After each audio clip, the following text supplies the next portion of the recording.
Hello, I'm Craig, the Vicar of Chipping Camden, Ebrington and Mickleton, and I want to speak to you about today's reading from Matthew chapter 10 verses 24 to 35.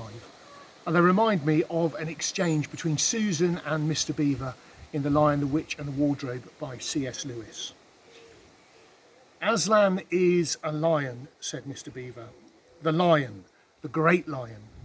Oh, said Susan, I thought he was a man. Is he quite safe? I should feel rather nervous about meeting a lion. Safe? Said Mr. Beaver. Who said anything about being safe? Of course he isn't safe. But he's good. He's the king, I tell you. In a way, that reflects our passage today. In it, we're told not to worry, that God cares for us, but we're also told that Jesus brings a sword.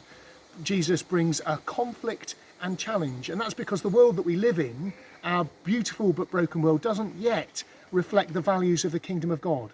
There is injustice all around us. And when we find injustice, actually we too should fight that.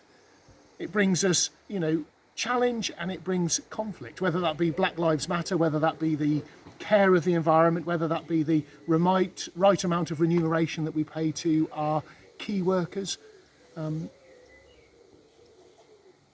Jesus brings a sword, and actually we know that at times there is conflict and challenge. Behind me we've got a beautiful climbing rose. You can just see one of the heads about to flower.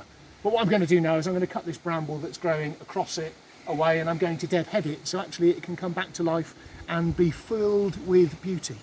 Actually, that's what this passage is telling us, is that God cares for us, but actually he's not, or the way that we live is not yet acceptable to him, whether that be as individuals or as society. We need challenge. We need to fight injustice.